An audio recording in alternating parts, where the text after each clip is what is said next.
अस्सलाम वालेकुम दोस्तों, कैसे हो? मुझे उम्मीद है कि आप सब सही होंगे। आज जो हम बात करने वाले हैं, कुवैत से कुछ बड़ी खबरें निकल के आ रही हैं जो कि आपके लिए ज़रूरी हैं। अगर आप लोग कुवैत के अंदर रहते हैं, कुवैत में जाना चाहते हैं, कुवैत की खबरों से हमेशा के लिए अपडेट रहना चाहते हैं, वीडियो को शुरू से लेकर आखिर तक ज़रूर देखें और चैनल को पहली बार देख रहे हैं सब्सक्राइब करें। सबसे पहली खबर की तरफ बढ़ते हैं, जो काफ़ी अच्छी खबर आ रही है। बहुत सारे लोग परेशान थे कि एयरपोर्ट पूरे तरीके से कब ओपन होगा, तो फाइनली एयरपोर्ट के हवाले से ये खबर आ रही है, एयरपोर्ट को ओपन कर दिया गया है। अगर आप कहीं की भी फ़्लाइट लेना चाहते हैं, इंडिया, पाकिस्तान, नेपाल, बांग्लादेश, कहीं की भी, तो आप ले सकते हैं।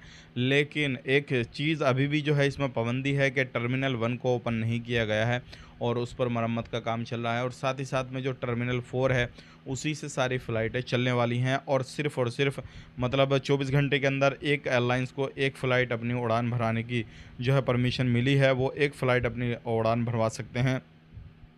और जो लोग इंटरनेशनल लेवल पर सफ़र करना चाहते हैं किसी भी तरीके से, तो वो लोग अपना फ़्लाइट बुक कर सकते हैं और साथ ही साथ में जो है उनको 3 से 4 घंटे पहले एयरपोर्ट पे पहुंचना होगा।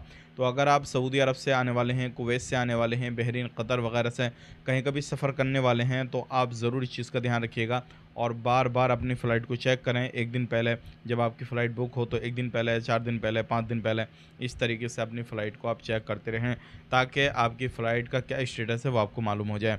बात कर लेते हैं यहाँ पे अगली खबर की तरफ। जो अगली खबर आ रही है, कुवैत के अंदर अभी काफ़ी ज़्यादा धोखाधड़ी हो रही है और साथ ही साथ में जो है लोगों को ठगा जा रहा है, सारी चीज़ें हो रही हैं। अभी एक मामला सामने आया कि एक बंदे ने, जो कुवैती नागरिक है, उसने 10 से 15 मामले किए, जो कि नकली पुलिस वाला बनने के बाद में जो था, वो वकालों पे जाता था, दुकानों पे जाता था और वहाँ से उनसे कुछ सामान लेता था और चेकिंग के तौर पर जो था वो लेकर जाता था और उस सामान को बोलता था कि हम इसको चेक करेंगे। 1-2 बंदे उसके साथ में मिले हुए और थे कि इसको हम चेक करेंगे और उसके बाद में जो है आपके सामान को वापस करेंगे और अगर नकली हुआ तो आप पर बड़ा फ़ाइन लगेगा। तो इस तरीके से लोगों के दिलों के अंदर और वकालों के अंदर उनके वहम डाल दिया था और इस तरीके से ये 2 नंबरी कर रहा था। इसको भी पकड़ लिया गया और इसके साथ में जो 1-2 लोग और थे उनको भी पकड़ लिया गया। तो अगर आप कहीं पर भी रहते हैं, कोई भी गल्फ़ कंट्री में रहते हैं, तो अगर आपके साथ में ऐसा कुछ मामला होता है, आपको शक होता है कि ये 2 नंबरी है, जेन्युइन काम कर रहा है, क्या है, जेन्युइन अधिकारी है या नहीं है,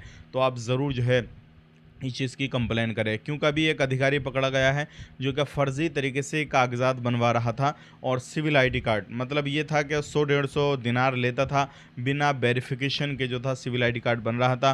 पुलिस वालों को मालूम हुआ और साथ ही साथ में जो है कुछ अधिकारियों को मालूम हुआ, उस पे जाँच बैठी और उसके बाद में पता लगा कि वाक़ई में ये काम कर रहा है, तो उसको जो है जेल हो गई।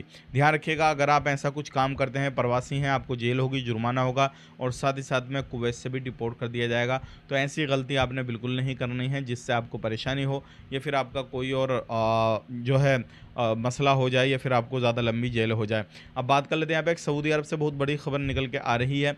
एक फैमिली, जो क्या 2019 के अंदर एक केस सामने आया था, जो क्या एक फैमिली के बंदे को जो था एक सऊदी नागरिक ने ही मार दिया था।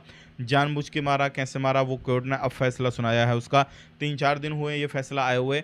जिस बंदे ने मारा था वो जेल के अंदर बंद था, कानूनी कार्रवाई की जा रही थी। कोर्ट पर जो था फैसला नहीं आया था, लेकिन फाइनली 6 साल के बाद में फैसला आया और उस बंदे को भी मौत की सज़ा सुनाई गई। लेकिन उसके बाद में जो था ट्विस्ट ये था कि जब जितने ही दिन ये केस चला, सामने वाली फैमिली जिसका बंदा मारा था वो सबूत लेकर आ रहे थे कि भाई बंदे ने जानबूझ के मारा, कत्ल किया, इस तरीके से सारी चीज़ें। और सामने वाली जो फैमिली जिसके बंदे ने मारा था, वो फैमिली ये कह रही थी जानबूझ के कुछ भी नहीं हुआ है, एक जो है एक्सीडेंट हुआ है, एक बिना प्लानिंग के अचानक से ये सारा कुछ हो गया है और बंदे की जान चली गई है।